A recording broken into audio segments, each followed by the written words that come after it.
남매 간의 권력 다툼에 휘말려 죽을 뻔까지 했었던 카이사르. 나이강 수원을 찾으러 떠납니다. 호기심이라면 둘째 가면 서러울 그다운 행보라 할 수 있습니다. 남동생의 측은들을 물리치는 데 성공한 클레오파트라와 함께 합니다. 그리고 몇 달 후 클레오파트라는 아들을 출산합니다. 이름은 카이사리온. 약 2달간의 나이강을 오르내리는 일정이었습니다. 내전기를 탈거합니다. 반 카이사르파가 남아있기는 하지만 잠불이라고 생각했던 듯 합니다. 권력 자체가 목적이 아니었습니다. 개혁을 목표로 루비콘강을 건넌 카이사르입니다. 개혁의 내용을 잘 다듬을 필요가 있습니다. 로마의 법 체계는 과거의 법을 폐기하고 새로운 법을 만드는 것이 아니라 관련된 새로운 법을 만들면 과거의 법은 자연스럽게 무효화되는 형식입니다. 원로원에서 발의하고 민회에서 동의하는 방식입니다. 술라가 단행한 개혁도 자기와 같은 파라고 여겨졌었던 폼페이우스 그리고 크라수스가 제정한 새로운 법률에 의해서 지워지게 됩니다. 사회적 합의를 기반으로 하지 않으면 발생할 수 있는 상황이죠. 논란이 발생하더라도 시간이 지나면서 자연스럽게 받아들여질 수 있어야만 합니다. 2달간의 시간, 멍 때리기의 시간이 아니었을까 추측해 봅니다. 혹자는 이 기간을 휴가라고 합니다. 부캐인 바람둥이의 모습이 다시 드러났기 때문이죠. 몸을 움직이는 시간이 생산성과 직접 이어지는 일도 있습니다. 무뎌진 도끼날을 가는 것이 생산성에 도움이 될 수도 있고요. 이때 휴가를 떠났어야 하는 질문을 로마 전체를 시야에 담고 생각해보면 어떨까요? 북아프리카에는 구심점을 잃은 반 카이사르파가 모여 있습니다. 아시아 지역에서는 패권국의 혼란을 틈타 알렉산더 대왕을 흉내내려는 인물이 등장합니다. 동맹국들을 위협하고 있습니다. 한니발이 로마를 이기지 못한 이유, 로마와 동맹국의 상생관계 때문입니다. 로마에게 동맹국의 안위를 지키는 것은 중요합니다. 파루살루스 전투가 끝난 상황으로 시계바늘을 돌려보도록 하겠습니다. 폼페이우스를 추격하기로 작정을 한 카이사르, 후방을 부관들에게 맡기기로 합니다. 퀸투스 푸비우스 칼레루스를 속주총독으로 임명하며 그리스를 맡깁니다. 그는 파루살루스 전투 이전에 이미 그리스 남부 지역을 평정했습니다. 델포이, 테베는 저항이 없었고요. 아테네, 메가는 저항을 하게 됩니다. 물론 패배하지만요. 훗날 카이사르는 아테네를 방문하게 됩니다. 아테네는 죽어마땅한 죄를 되풀이해서 짓는 것으로 유명하지만 그때마다 눈부신 업적을 남긴 조상들 덕분에 용서받는 것으로도 유명하지 라는 말을 남기게 되죠. 일릴리아, 지금의 알바니아와 크로아티아 지역이라 보면 될 겁니다. 이곳의 속주총독으로는 퀸투스 코르니피키우스를 지명합니다. 파루살루스 전투 이후 폼페이우스의 해군을 이끌던 마르쿠스 옥타비우스는 혼란을 틈타 로마로부터 독립하고자 하는 일릴리아 인근의 부족들을 규합하게 됩니다. 그리고 압박을 가해오게 되죠. 이를 알게 된 카이사르는 이탈리아에 머물고 있던 부대에게 출동 명령을 내리게 됩니다. 그런데 행군 도중에 달마티아 부족의 공격을 받게 되죠. 그리고 사령관은 병사를 하게 됩니다. 도움을 받지 못하게 된 코르니피키우스는 브린디시에 머물고 있는 푸블리우스 바티니우스에게 SOS를 치게 됩니다. 제대로 된 함선을 갖추지 못하고 있는 것이 카이사르의 해군입니다. 그나마 남은 해군이 알렉산드리아 전투에 투입이 되어 있는 상황이죠. 건강도 좋지 않고 함선도 제대로 없는 바티니우스는 민간 상선들을 이용해서 그리스 서해안으로 향하게 됩니다. 당시 아페다우루스를 포위 공격하고 있던 옥타비우스가 해전에 나섭니다. 타우리스 해전이라 불리웁니다. 바티니우스는 열악한 상황에서도 해로가 좁은 점을 10분 이용합니다. 좁은 해역에서는 해전이 아닌 지상전이 되죠. 근접전이 펼쳐지고 옥타비우스의 해군은 무너지게 됩니다. 사령관 옥타비우스는 헤엄을 쳐서 다른 배로 옮겨 타고 겨우 아프리카로 갈 수 있게 됩니다. 카이사르가 보여주었듯이 옥타비우스도 상당한 수영 실력을 보여줍니다. 이때 활약한 바티니우스는 기원전 47년 집정관이 되죠. 카이사르가 공을 인정해 준 거라 볼 수 있습니다. 시리아 속주, 그러니까 현재 이스라엘이 있는 지역이죠. 이곳은 사촌인 섹스투스 율리우스 카이사르에게 맡기게 됩니다. 일설에 의하면 그가 아우구스트 황제 대신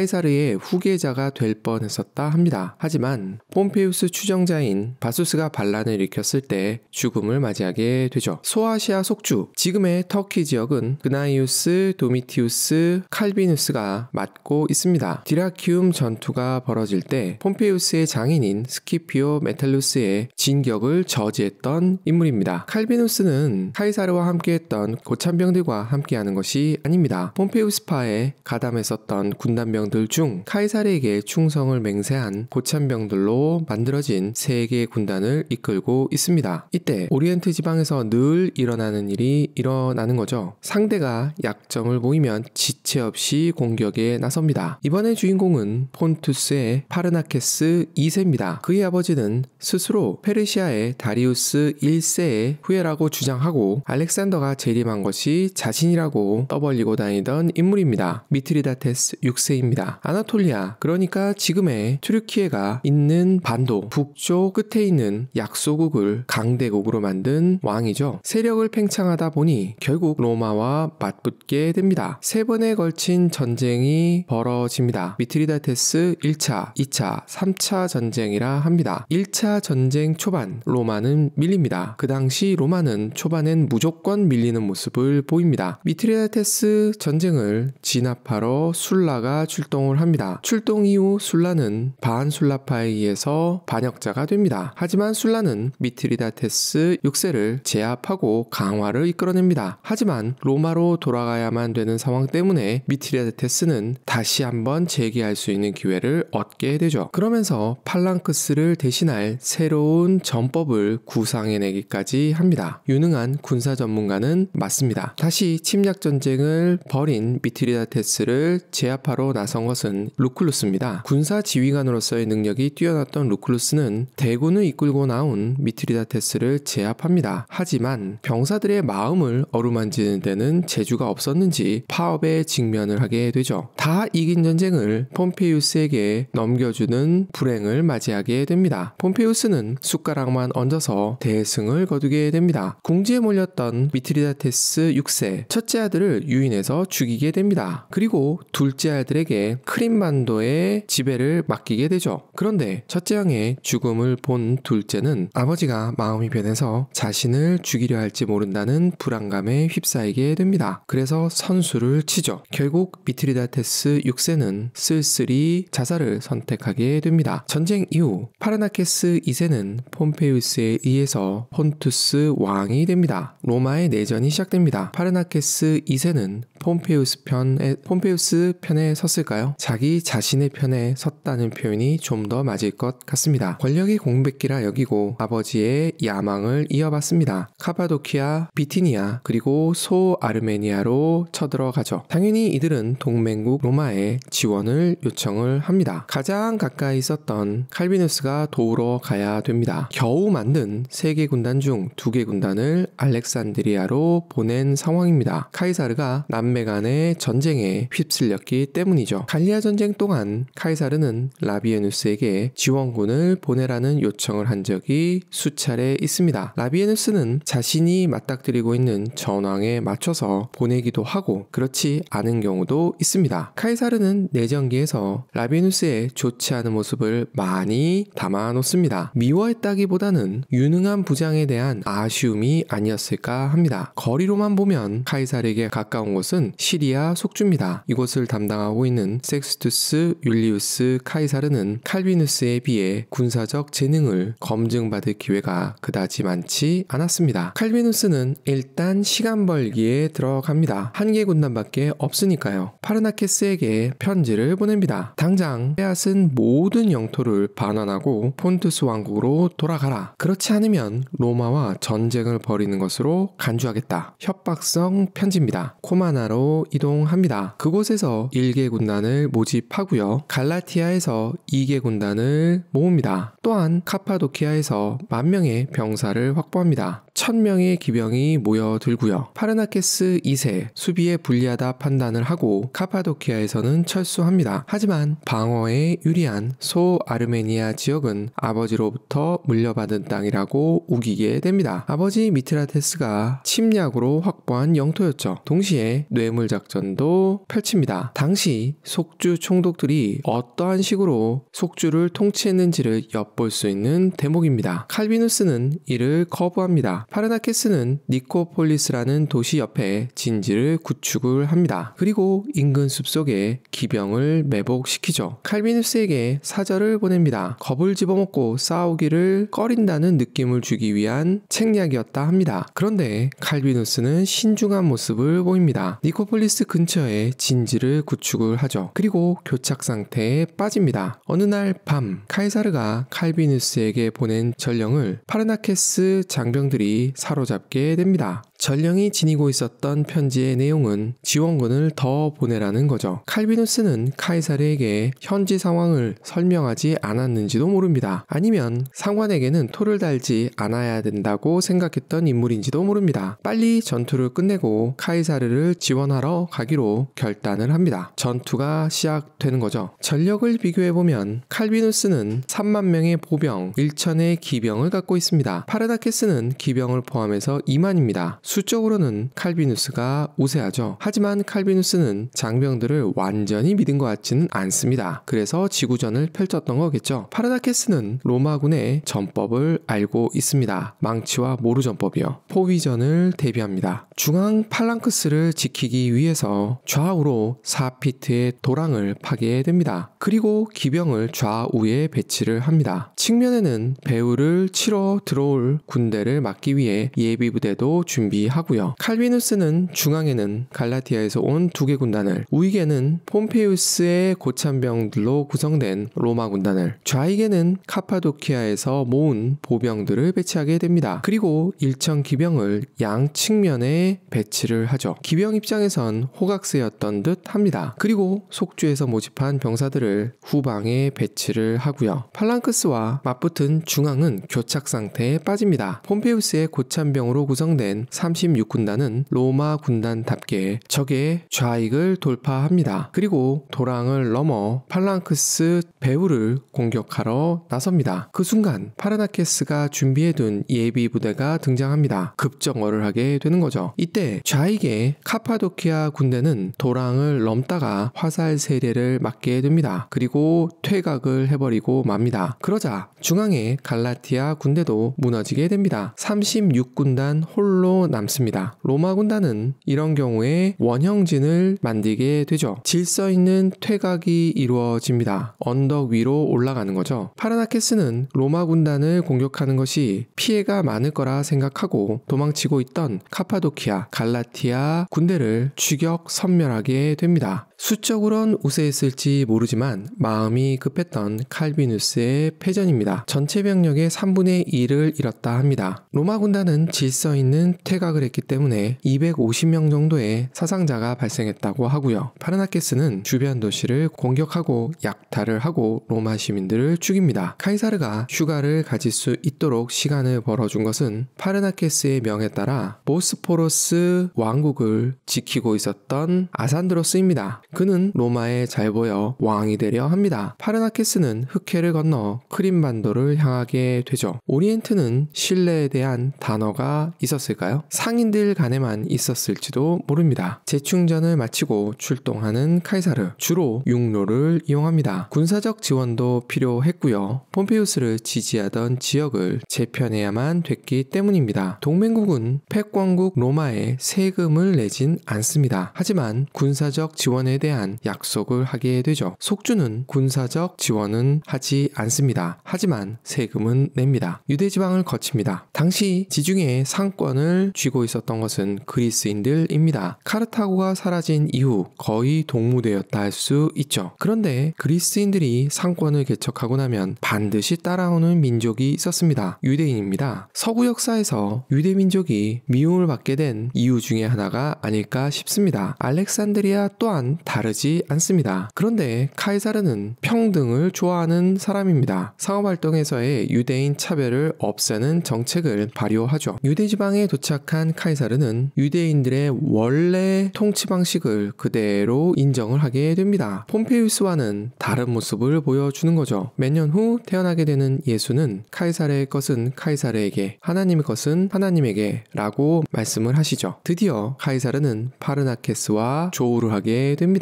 그들 진지 앞에 요새를 구축하게 되고요. 이를 본 파르나케스가 공격 명령을 내리게 됩니다. 젤다 전투입니다. 카이사르의 군단병은 10,000명 정도였다 합니다. 파르나케스는 20,000명 정도 되고요. 카이사르는 수적 우위를 가지고 전투를 치른 경우는 거의 찾아보기 어렵습니다. 파르나케스 군대가 대형을 갖추는 것은 카이사르도 보았습니다. 카이사르가 진지를 구축하고 있는 곳은 언덕 위입니다. 설마 언덕을 올라야 되는 불리함을 무시하고 공격해 올까라고 생각했던 것으로 보여집니다. 그래서 일부 군대만 언덕 밑으로 내려보내서 대형을 갖추게 합니다. 파르나케스는 전격전을 명령합니다. 칼비누스에게 대승을 거둔 자신감이었을까요? 아니면 카이사르가 진지를 구축하는 동안 대형이 갖추어지지 않았으니 기습과 비슷한 효과를 낼 수 있었다고 생각했던 걸까요? 파르나케스는 전술면에서는 뛰어난 인물로 보여집니다. 하지만 카이사르와 함께하고 있었던 고참병들의 과거를 알지 못했던 것이 그의 비극이지 않나 싶습니다. 카이사르 군단은 갈리아 전쟁을 거치면서 기습을 극복하는데 경력직들이거든요. 언덕을 오르게 되면 팔랑크스는 아무래도 촘촘함에서 나오는 파워를 잃게 됩니다. 또한 파르나케스가 자랑하는 페르시아식 전차부대도 언덕을 오르면서 속도를 잃게 되기 때문에 파괴력이 떨어집니다. 로마 군단은 삽과 망치를 내려놓고 빠르게 전투에 임합니다. 그리고 늘 하던 방식대로 전투를 시작하게 됩니다. 로마의 우익은 파르나케스의 좌익을 돌파합니다. 배후를 돌아 팔랑크스의 측면을 공격하게 되고요. 폰투스 군대는 여지없이 무너집니다. 그리고 자신의 진지로 도망을 칩니다. 카이사르의 군대는 진지까지 밀어 닥치게 되고요. 파르나케스는 겨우 도망을 쳤습니다만 그를 배신했던 아산드로스에 의해서 죽음을 맞이하게 됩니다. 카이사르는 원로원에 승전보를 보내게 되죠. 베니 비디 비치, 왔노라 보았노라 이겼노라.